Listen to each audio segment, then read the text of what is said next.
Un tout nouveau rendez-vous sur Tellement Soif à partir d'aujourd'hui, ça s'appelle Chanson à boire. Le principe en est simple, associer une chanson à un vin, et qui est le plus habilité, si je puis dire, pour évoquer ce monde du vin et le monde de la chanson. Les spécialistes le savent bien, c'est celui que l'on surnomme gentiment le parrain des sommeliers.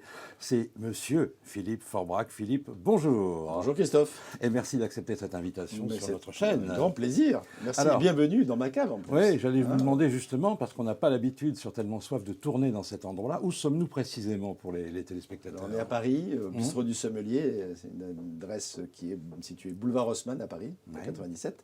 Et j'ai la chance, dans cet établissement que je gère depuis une trentaine d'années, d'avoir un endroit qui permet de recevoir quelques jolis flacons pour attendre patiemment, le plus en douceur possible, effectivement, le moment de leur dégustation. Alors, on vous ressort évidemment bien souvent cette distinction. Vous avez été élu le meilleur sommelier du monde en 1992. Ça fait donc 25 ans. Comment expliquer en quelques mots que vous soyez resté depuis tout ce temps le plus médiatique de toutes les personnalités du vin en France et de par le monde, puisque vous voyagez beaucoup? Je vois mon métier comme un métier de communication aussi. Bien sûr, c'est un métier technique, un métier de terrain, un métier de service. Tout ça, c'est ce que je fais, que j'aime faire au quotidien. Mais je trouve que le métier et l'opportunité me donne l'opportunité, effectivement, de pouvoir en parler, de pouvoir communiquer, de pouvoir échanger. C'est un métier de partage. Et les médias sont un excellent principe pour partager les choses. Eh bien, nous allons partager et on ne va pas trop tarder. Ça s'appelle Chanson à boire. Philippe Forbrac est venu avec du matériel qui est là dans son bureau, en quelque sorte. La musicalité des bouteilles, voilà, celle des verres qui chantent différemment, tout ça, voilà. c'est musique. Et c'est vous qui avez choisi, évidemment, et les chansons que nous allons entendre en extrait, mais surtout interprétées par vous, et les vins. On commence avec quelqu'un que vous aimez bien, c'est Patrick Bruel. C'est vrai, j'adore Patrick, parce que d'abord, c'est un personnage attachant. On a la chance de se connaître depuis de nombreuses années. C'est un passionné de la vie en général, et tout ce qui touche, il le fait à fond. Il s'intéresse bien sûr à son métier plus que tout, à sa famille bien entendu, mais aussi au sport, dont il est passionné et vraiment érudit, mais aussi à la gastronomie, mais aussi au vin, bien entendu, bien sûr. aussi à l'huile d'olive, parce qu'il produit dans une très jolie propriété du côté de l'île sur la Sorgue, une île qui s'appelle l'huile H, pour rappeler l'huile, le domaine de Léos. Et le vin est un univers qui nous rassemble depuis longtemps. Il adore les belles choses. Et cette chanson Au café des délices est quand même le résumé quelque part d'endroits où on aime à se retrouver et à partager. Je savais qu'en mettant l'introduction de cette chanson, ça éveillerait quelques belles choses chez vous et peut-être même les paroles sont sympas. L'envie de chanter. Les souvenirs se voilent, ça fait comme une éclipse, une nuit pleine d'étoiles sur le port de Tunis. Le vent de l'éventail, ton grand-père assis au café des délices. Les souvenirs se voilent, tu vois passer le train et la blancheur des voiles des femmes tenant un fils et l'odeur du jasmin qu'il tenait dans ses mains au café des délices. Yalil, Yalil, Habibi, Yalil, Yalil, Yalil, Habibi, Yalil, Yalil, Yalil, Habibi, Yalil, Yalil, Yalil, Yalil. Alors, quel vin associé à cette chanson, Philippe Forbrac? On peut quand même applaudir, même si on n'est pas très nombreux dans votre cave. Je vais le faire moi-même. Dans mon café des délices. Dans votre café des délices. Et si j'aimerais bien trinquer avec Patrick aujourd'hui, avec un vin qui est en même temps pour moi l'évocation de ma découverte avec l'univers du vin. Parce que c'est le muscat de Baume de Venise. En l'occurrence de chez M. Alain Ignace, et dans une couleur inhabituelle, puisqu'on a toujours tendance à voir le muscat de Baume de Venise doré, éventuellement légèrement rosé, et celui-là c'est un muscat de Baume de Venise rouge, c'est juste une rareté absolue. Je vous laisse et c'est le premier vin que j'ai goûté dans ma vie, non pas dans cette couleur-là, parce que franchement ça n'existe quasiment pas, mais plutôt dans sa couleur d'origine, et c'est un vin que j'ai eu l'occasion de goûter, j'avais 16 ans à peu près, mon papa m'avait fait la surprise de m'amener faire une balade sur le Mont Ventoux, et nous avions goûté ce vin. Pas très loin de l'île sur la Sorgue, justement, où Patrick fait son huile. A une maison où il fait son huile. Et la sensation, l'émotion que à chaque fois, franchement, même l'évocation, même pour moi, est une émotion. Mais quand je goûte, c'est un bonheur absolu. Il y a ces parfums de fruits frais, de raisins frais, d'abricots, de pêche de vigne, de rose. C'est un bonheur absolu. En bouche, on a la caresse veloutée d'un vin qui a un peu de sucre résiduel. Dans celui-ci, pas trop d'alcool, ce qui permet d'avoir un très bel équilibre. Et c'est un vin dont je ne me lasse jamais finalement de boire, de goûter. On dit toujours avec modération, certes, Bien sûr. mais avec délectation, c'est le plus important. Et avec des amis, Exactement, comme on dit, avec sur des Tellement amis. soif. Tout à fait. Alors, il y a une étude britannique qui est sortie il y a quelques années, vous avez dû en prendre connaissance, qui disait que c'était très important, que la musique que l'on écoutait en dégustant était très importante et pouvait changer éventuellement la vie que l'on avait sur un vin. Par exemple, en passant un morceau un peu brutal de Oui. AC/DC et quelque chose de beaucoup plus doux, cela influençait les testeurs sur leur impression concernant le vin qu'on leur faisait goûter après. Est-ce que vous êtes d'accord avec ça? Est-ce que la musique a vraiment cette puissance-là sur la façon de goûter? Vraisemblablement, oui. Ouais. Il y a plein d'éléments qui sont des fois accessoires et qui finalement prennent le pas un peu sur l'essentiel. Le son, la musique en particulier. C'est vrai qu'avec une musique hard rock, métal, ou une musique douce, façon Mozart, Chopin, etc., l'émotion, les vibrations de l'atmosphère sont différentes.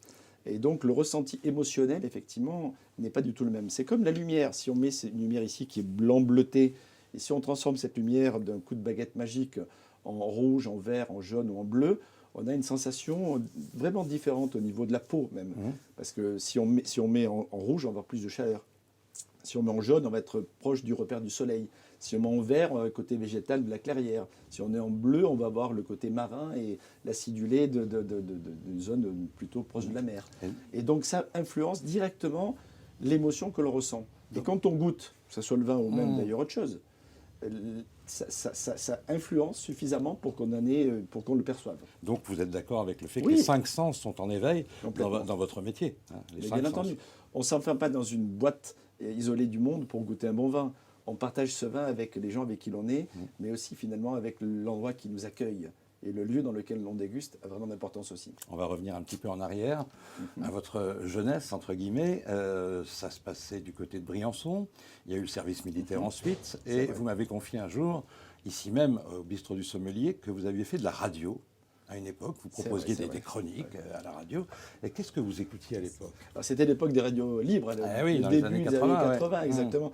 Et j'avais proposé à une radio qui était à Briançon, qui s'appelait Radio Briançon-Vallée, de faire le week-end une chronique autour d'un voyage œno-gastronomique dans les vignobles de France. Ouais. Et donc c'est vrai que ça me permettait déjà à l'époque, je démarrais un peu mon métier, d'apprendre finalement ces régions que je récitais, entre guillemets, ou que je partageais le week-end sur les ondes.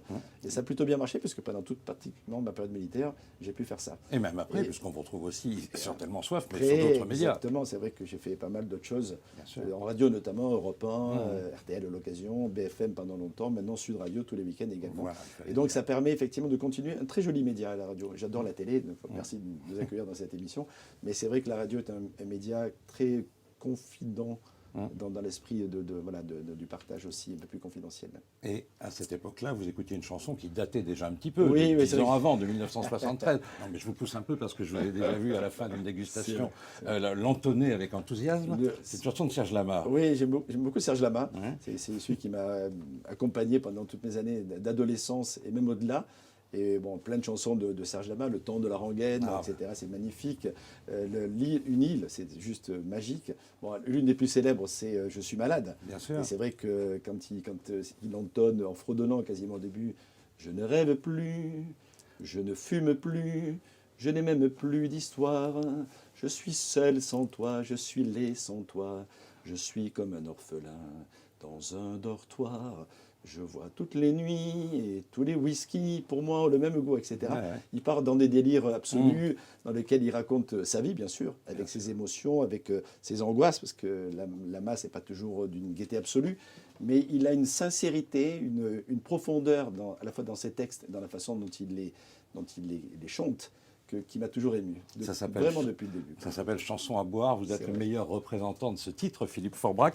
On va continuer avec quelqu'un que vous aimez beaucoup, qui est déjà venu, lui aussi, dans cette cave au bistrot du Sommelier, et sur lequel vous avez une anecdote à raconter. Mais je vais d'abord vous faire écouter, grâce à ce petit appareil électroacoustique, un morceau qui va vous dire quelque chose. En plus, j'ai le texte. À 18 ans, j'ai quitté ma province, bien décidé à empoigner la vie. Le cœur léger et le bagage mince, j'étais certain de conquérir Paris. Chez le tailleur le plus chic, j'ai fait faire ce complet bleu qui était du dernier cri. Les photos, les chansons et les orchestrations ont eu raison de mes économies. Je me voyais déjà en haut de l'affiche, en 10 fois plus gros que n'importe qui, mon nom s'est allé. C'est le cas. Je me voyais déjà adulés et riches, les photos aux admirateurs qui se bousculaient. Et je vous confirme que les admirateurs sont là. Merci Philippe. Alors une petite anecdote, non pas sur la chanson elle-même, mais sur Charles Aznavour, qui, on le disait il y a 2 secondes, est déjà venu dans cette cave. Racontez-nous. Même si la chanson, j'allais dire quelque part, a donné envie à plein de gens de réussir quelque part, parce que c'est une chanson qui est pleine pleine de positivisme et d'ambition légitime pour des gens qui veulent réussir, en tout cas d'essayer de réussir. Donc c'est vrai que cette chanson est une chanson entraînante pour ça. Mais j'ai eu la chance de recevoir Monsieur Charles, Monsieur Aznavour ici dans la cave un soir, après un grand dîner au premier étage du restaurant. Il avait bu du Pétrus et descendant dans la cave, il me dit jeune homme, je la vois. Il n'y a rien de mieux que le Pétrus. Il dit, sauf votre respect, Monsieur Charles, heureusement qu'il n'y a pas que Pétrus dans la vie, il y a d'autres choses. Alors il me dit, mais qu'est-ce que je peux goûter d'autre après Pétrus? Je dis, mais par exemple, des côtes rôties, c'est juste des vins extraordinaires. Il me dit, bon, ben alors faites-moi goûter, qu'est-ce que c'est? Donc j'attrape une bouteille ici, dans ce casier-là, je sors la bouteille, j'ouvre la bouteille, je lui sers un verre de ce côte rôti. Il prend le verre, ici, juste à côté de nous, là, et il regarde le vin, il sent le vin, je sens que ça lui plaît. Il prend la bouteille et il lit millésime, la turque, il me regarde comme ça, et côte rôtie, la turque de Guigal, d'accord. Et moi je me dis, zut, la turque. Faire boire la turque à un Arménien. Et donc, la boulette. Il disait plus rien, moi non plus. Les gens qui étaient autour, tout le monde était suspendu à nos lèvres, comme on dit. Et je le vois quand même avoir envie de reprendre le verre. Je me dis, c'est plutôt bon signe. Donc il reprend le verre, il ressent il ressent le vin, et il le goûte. Et là, je sens qu'il a une émotion particulière en goûtant ce vin. Et je lui dis, mais vous savez, ça s'appelle la turque parce que la vigne a une forme de croissant, ils ont toujours appelé ça comme ça. Et donc, c'est la raison pour laquelle ça s'appelle comme ça. Il me dit, non, mais arrêtez, jeune homme. Il goûte encore une fois, je goûte du coup avec lui, et il me dit, c'est tellement bon qu'on peut en oublier l'histoire. On va continuer de chanter, bien évidemment, continuer de raconter des anecdotes, comme vous êtes presque un des seuls à savoir le faire d'une manière aussi passionnante. Et j'aimerais justement, même si on n'est pas obligé de goûter un vin que vous proposiez à l'époque, que vous évoquiez quelques instants, le fameux moment où l'on vous a proposé d'être le sommelier du Concorde. Alors ça date un tout petit peu évidemment, puisque le Concorde ne vole plus depuis quelques années déjà. Est-ce que vous pouvez nous raconter comment ça s'est passé à l'époque? Est-ce que vous serviez à bord de cet avion magique et mythique? C'est vrai que d'être le sommelier du Concorde, c'est juste quelque chose d'extraordinaire. Et surtout de pouvoir prendre le Concorde et vérifier sa sélection à bord, c'est quand même, voilà, et de voir la courbure de la Terre à 20 000 mètres d'altitude, c'est une expérience vraiment assez unique. C'était à la fin des années 90, jusqu'à la fin du Concorde. D'une façon générale, je me suis occupé d'ailleurs à cette époque-là de l'ensemble des vins de la Compagnie Air France et du Concorde en particulier. Et donc on choisissait, le Concorde c'était l'ambassadeur de la France, le navire amiral, si on veut, de cette flotte extraordinaire, et dans lequel on avait des grands champagnes, des grandes cuvées, tout ce qu'on peut imaginer, de Don Ruinart en passant par Cristal, Dom Pérignon, enfin, etc. Les grands blancs de la Bourgogne, Meursault, Cluny, Montrachet, voilà, et puis Courton-Charlemagne, entre autres, voilà. Et puis ensuite, les grands rouges de Bourgogne ou de Bordelais, les grands sauternes, enfin voilà, c'était cette volonté de la compagnie de mettre à bord les références, quelque part, de l'art de vivre à la française, dans ce qu'elle avait de plus beau. Du caviar, du foie gras, des saumons. Il n'y avait pas que les vins.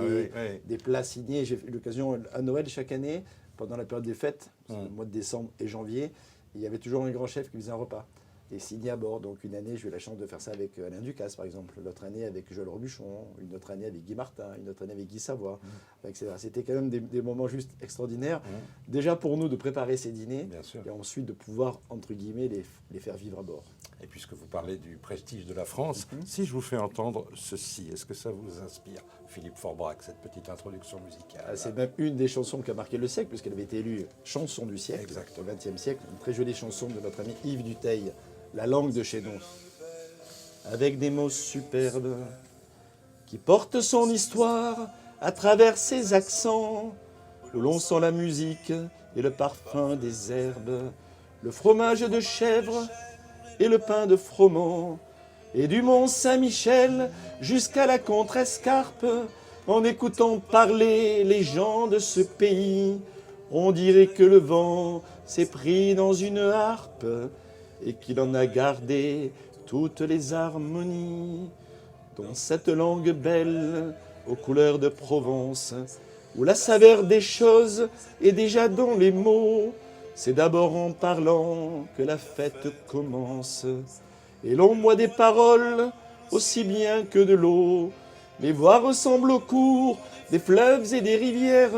Elles répondent aux méandres, au vent dans les roseaux, parfois même au torrent qui charrie du tonnerre en polissant les pierres sur les bords du ruisseau. Bravo Philippe. C'est Et qu'est-ce qu'on magnifique. boit avec ça alors? Et on boit tout ce qu'on a envie Ah de bah boire. oui. Mais j'ai des souvenirs avec Yves Duteil, notamment chez notre ami Patrick Pagès, qui a Oui. disparu de ce monde malheureusement, et pour lequel il avait écrit une magnifique chanson qui s'appelait Tu l'auras ton étoile. En tout cas, c'était une chanson magnifique. Et Patrick Pagès était originaire du Languedoc-Roussillon. Oui. Et c'est Patrick Pagès qui m'a vraiment fait découvrir et prendre conscience de la qualité des vins du Languedoc-Roussillon. Chaque fois, je goûte un vin de cette région-là. Et là, j'ai choisi Alors. un vin du Château Le Bouillis, qui est un vin qui est produit dans le secteur de la Clappe, au confluent des Corbières et de la Clappe, Bien sûr. au bord de l'eau, du côté de Gruissant. Et c'est un vin qui est l'évocation pour moi, effectivement, de ses saveurs particulières.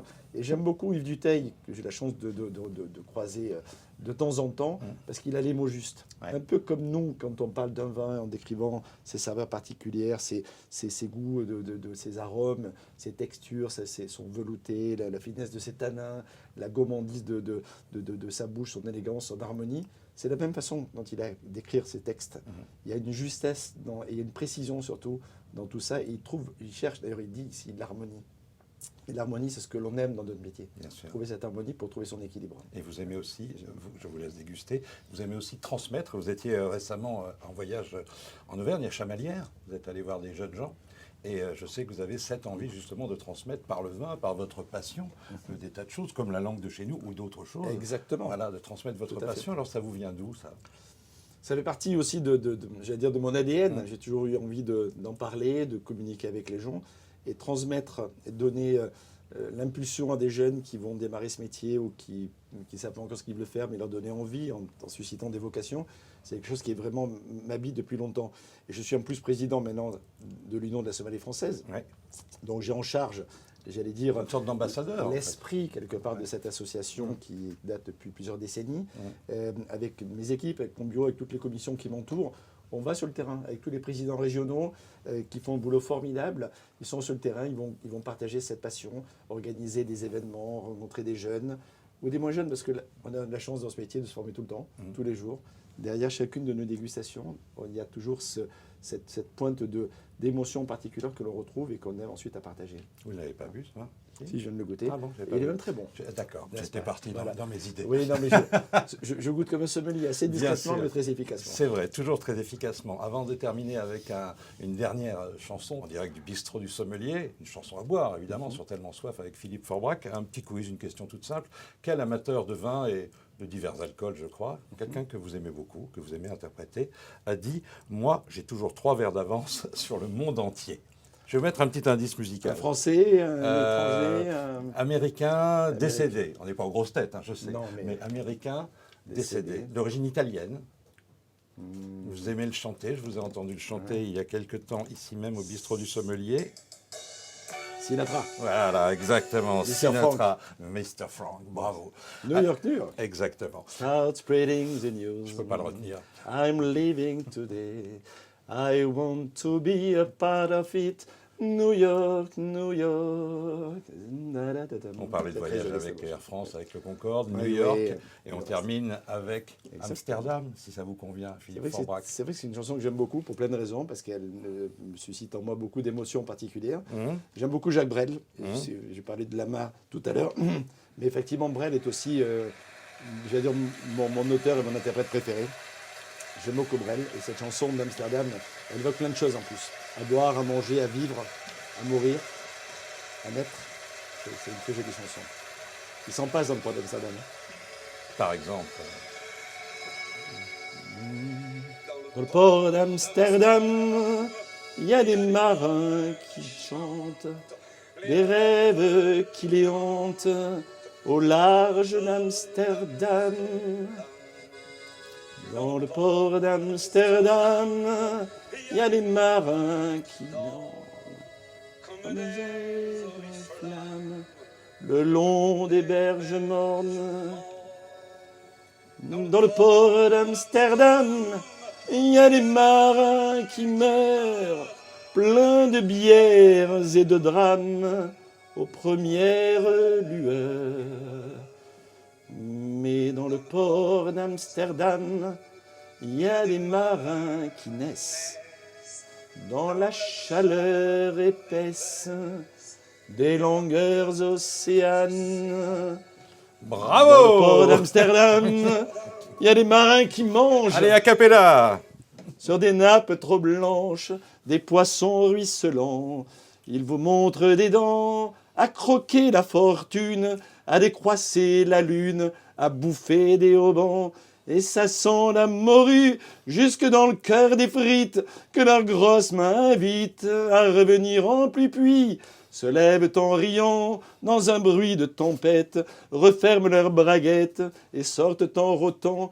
Et dans le dernier couplet, il conclut en disant « Dans le port d'Amsterdam, il y a des marins qui boivent et reboivent et qui reboivent encore. Ils boivent à la santé des putains d'Amsterdam, de Hambourg ou d'ailleurs. Enfin, ils boivent aux dames qui leur donnent leur joli corps, qui leur donnent leur vertu pour une pièce en or. Et quand ils ont bien bu, se plantent le nez au ciel, se mouchent dans les étoiles. Ils pissent comme je pleure sur les femmes infidèles dans le port d'Amsterdam, dans le port d'Amsterdam. » Merci Philippe Forbrac. À très bientôt bientôt. sur Tellement Soif. À bientôt, Christophe.